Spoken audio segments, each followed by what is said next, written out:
अस्सलाम वालेकुम and welcome back to my channel. कैसे हैं आप सब? उम्मीद है कि आप सब खैरियत से होंगे। हाँ जी, तो आज का जो व्लॉग है वो मेरा 2 दिन का है, मतलब वीकेंड का व्लॉग है और मेरे वीकेंड की रूटीन है जो मैं आप लोगों के साथ शेयर कर रही हूँ।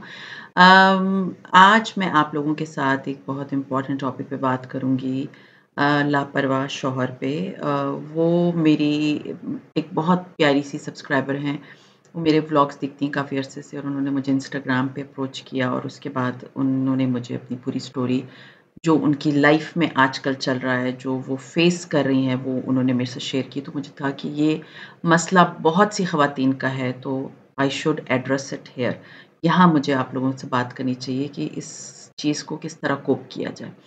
तो लापरवाह शौहर के बारे में मैं आज आप लोगों के साथ बात करूँगी कि किस तरह से इस सारी सिचुएशन को हैंडल करना है, किस तरह से अपने आप को इस सारे झमेलों से निकाल सकते हैं आप।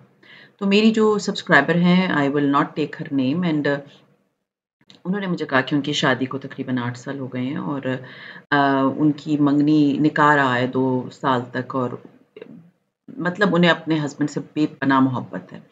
तो निकाह के बाद 2 साल बाद उनकी फिर शादी हुई और शादी के बाद ये हुआ कि उनके हस्बैंड की बाहर जॉब हो गई और वो जो है ना 2 ढाई साल पहले इनके साथ रहे हैं और इनकी 2 बेटियाँ हैं। तो 8 साल हो गए इनकी शादी को और उसके बाद ये हुआ है कि इनके जो हस्बैंड हैं, उनकी अब्रॉड में जॉब हो गई तो वो जो है वो चले गए। तो जैसे साल में 1 दफ़ा आना, फिर 1 आध महीना, 2 महीने रहना और फिर वो वापस चले जाते थे। ये उनकी रूटीन थी जो कि वो आते थे पाकिस्तान और फिर करते थे। और उस रूटीन में ये होता था बकौल इनके कि बच्चों के साथ बहुत ज़्यादा अटैचमेंट नहीं थी। आते थे 1-2 महीने और फिर वो मोस्टली मतलब ख़ानदान में जाना होता होगा, लोगों से मिलना-मिलाना होता होगा कि जी मैं तो पूरे साल में नहीं होता, मेरी तो यही छुट्टी होती है जिसमें मैं आता हूँ, तो ये छुट्टियाँ मैंने अपने इधर गुज़ारनी है विद एवरीवन। और फिर जो है वो उनके फ्रेंड्स हैं कि जिनके साथ वो बहुत ही ज़्यादा टाइम गुज़ारते हैं कि जी मैं तो इधर होता नहीं हूँ, तो जब मैं नहीं होता तो अभी मैं आया हूँ, तो मैं तो ऑफ़ कोर्स वहाँ जॉब वग़ैरह करते हैं तो उनको होता होगा कि मैं अगर यहाँ आया हूँ तो मैं अपने फ्रेंड्स के साथ भी थोड़ा बहुत टाइम गुज़ार लूँ। तो उसके बाद ये है कि अब 2023 के जनवरी में उनके हस्बैंड की जॉब ख़त्म हो गई और वो शायद जॉब छोड़ के आ गए।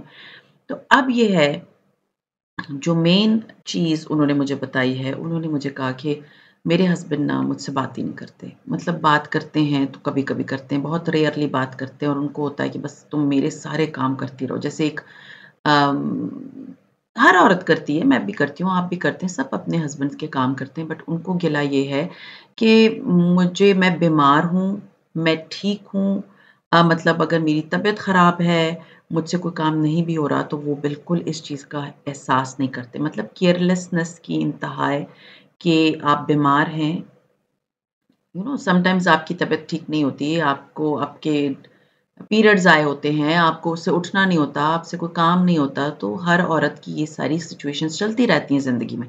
तो वो कहती हैं कि मैं ये सारी चीज़ें मतलब फ़ेस करती हूँ बट मेरे हस्बैंड को कोई इंटरेस्ट नहीं है कि वो थोड़ा-सा भी केयर कर लें बकौल उनके कि एक दिन मैंने रात को 1 दिन पहले जो है वो पूरे कपड़े धोए, सारे काम किए, रिसेंट की मुझे उन्होंने बताया कि मैंने कपड़े धोए। ऑफ़ कोर्स कपड़े धोना अगर आपके पास ऑटोमैटिक मशीन नहीं होती तो आप जब कपड़े धोते हैं तो उसको खंगालना, निकालना, निचोड़ना बहुत मुश्किल काम है। तो बकौल उनके कि मैं ये सारे काम करके मेरी टाँगों में दर्द था, नेक्स्ट डे मैं बिल्कुल उठ नहीं पा रही थी, लेकिन मेरे हस्बैंड को मैंने कहा कि आप नाश्ता खुद ही देख लें, कुछ कर लें जैसे बंदे अगर कोई और कुछ नहीं तो चलो ब्रेड के ऊपर जैम लगा लिया, कोई चाय बना ली, जो कि नॉर्मली हर आदमी को आता है थोड़ा बहुत अगर आप स्पेशली आप अब्रॉड में रहे हैं ना, तो आपको वहाँ पर कोई काम वाली मासी, कोई बंदा नहीं आता कि आपके काम करके दे, तो आपको ये सारे काम खुद करने पड़ते हैं। तो इसका मतलब ये है कि अगर आप ये सारे काम उधर करते रहें, तो यहाँ पर भी आप थोड़ा बहुत काम कर दें।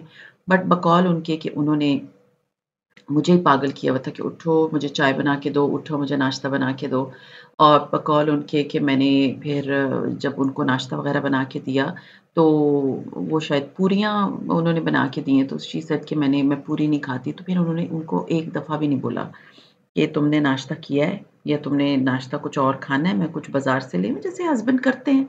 तो ये उन्होंने मुझे बताया और उसके बाद वो कहती हैं कि बिल्कुल केयर नहीं करते। पहले जब थे वो उनके साथ अपनी सारी चीज़ें शेयर करते थे या सारे मामलात शेयर करते थे, सारी बातें शेयर करते थे। जैसे लोग मोस्टली करते हैं अपने हस्बैंड के साथ या अपनी वाइफ़ के साथ और वो नहीं करते।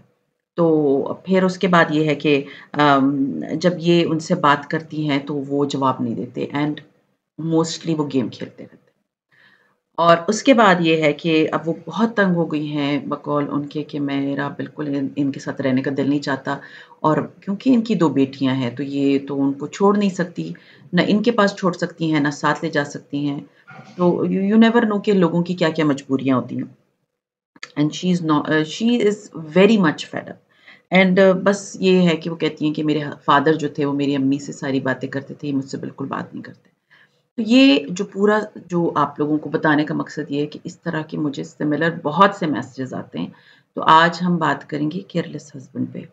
देखिए मैं आपको एक बात बताऊँ, मैंने जहाँ तक देखा है ना, ऐसे हस्बैंड जो ये सब कुछ करते हैं ना, वो बाद में पछताते बहुत हैं। क्योंकि उनको ये नहीं समझ आ रही होती कि ये जो औरत है ये हमारे घर की मेड नहीं आई। ये इस घर में अगर आई है तो मेरी इज़्ज़त बन के आई है, मुझे इसको इज़्ज़त देनी है, मेरे साथ ये ज़िंदगी गुज़ारने आई है। बट ये बेवकूफ़ी वो ये करते हैं, उनको लगता है क्योंकि पता है मर्द को क्या लगता है कि ये बच्चे हो गए एंड ये रियलिटी भी है। तो ये तो मुझे छोड़ के नहीं जाएगी, बच्चे जो हैं वो इसके पैरों की ज़ंजीरें हैं और ये रियलिटी है, ये ऐसा है।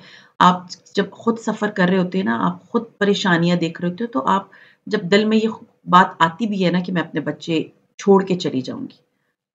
अब इनके पास या हस्बैंड है या ससुराल के पास, तो फिर आपको होता है कि मैंने कोई खैर देख ली जब मैं अपने बच्चे भी इनके पास छोड़ के चली जाऊँगी, तो मेरे बच्चे तो रुल जाएँगे। तो छोटे-छोटे बच्चे हैं ना और मैंने फ्रैंकली स्पीकिंग बहुत सी औरतों को देखा है कि स्पेशली सासों को, तो वो तो समझती हैं कि ये जो बहू आई है ना हमारी, ये तो बस बेचारी है ही हमारे घर की नौकरानी। और वो टगा के जो है ना, वो बहू को यूज़ कर रहे होते हैं कि जी बर्तन भी तुम धो, खाना भी तुम बनाओ, ये भी तुम करो, वो भी तुम करो और किचन में एंटर ही नहीं होते। उनको लगता है बस ये आ गई है, अब इसका काम है ये सारे काम करना। और ये जो बेहिस्सी होती है ना शौहर की, ये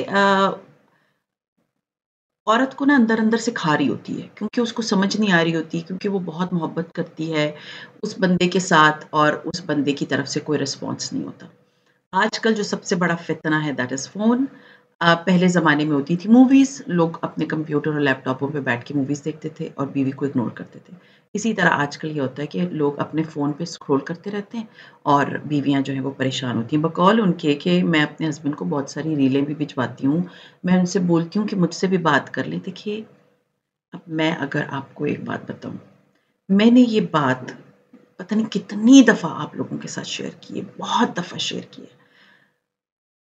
किसी को ना बेग करने की ज़रूरत नहीं है। बेग होती है कि लोगों को मिन्नत करने की, चाहे वो कोई भी क्यों ना हो। जब आप देख लें ना कि ये बंदा मुझ में इंटरेस्ट नहीं ले रहा, तो आप अपने इंटरेस्ट चेंज कर दें। ये तो बहुत अच्छी बात है कि ये जो बहन है, ये अपने मतलब ये जो मेरी सब्सक्राइबर हैं, ये अपनी स्किन केयर करती हैं। कहती हैं जब मेरी हस्बैंड से लड़ाई हो जाती है, तो मैं अपनी स्किन केयर स्टार्ट करती हूँ। आपकी अपने हस्बैंड से लड़ाई ना भी हो, तब भी आप अपना ख़्याल रखिए। आप वो एनर्जी जो आप अपने हस्बैंड पे वेस्ट कर रही हैं, उनको भीख माँग के कि मुझसे बात करो। मैं कभी आपको रिकमेंड नहीं करूँगी कि आप किसी को बोलें, आप में खुददारी होनी चाहिए। आप अपने आप को इतना स्ट्रॉन्ग बनाएँ कि आपको ज़रूरत ना हो किसी को बैक करने की। आप अपने आप को देखिए वो एक जो एनर्जी होती है ना, हर इंसान में एक एनर्जी का लेवल होता है।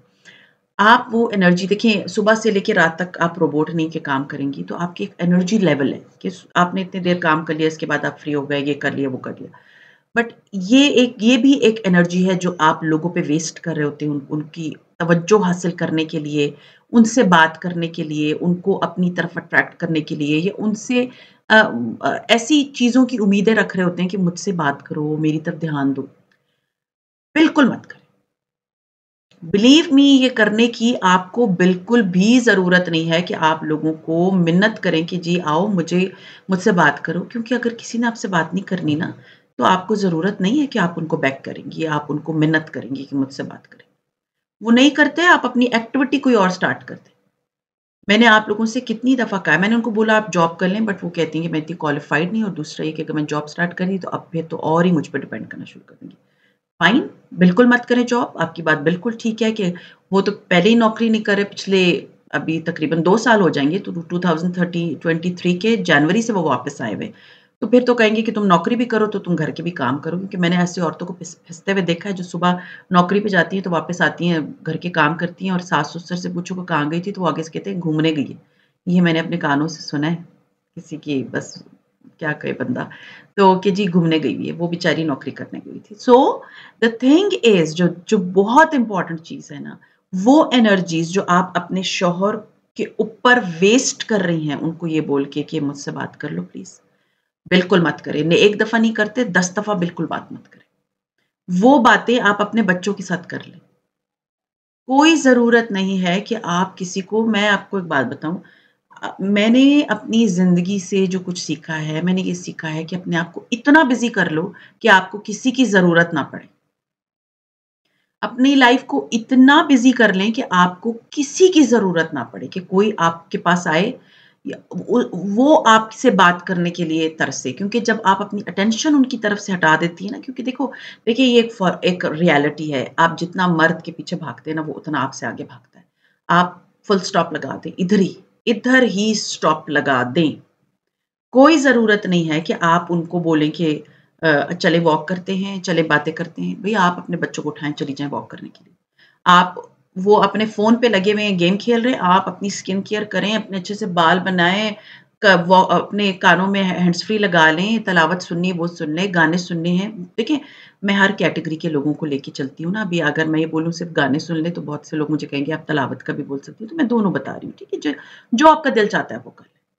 आप कोई अच्छा-सा ड्रामा देखना शुरू कर दें, जिसमें आप अपना माइंड लगा लें, मूवीज़ देखना शुरू कर दें, अपने बच्चों के साथ एक्टिविटी करना शुरू कर दें, क्योंकि बच्चे अभी बहुत छोटी एज के हैं, इनकी स्टडीज़ पे उनको तवज्जो देना शुरू करें।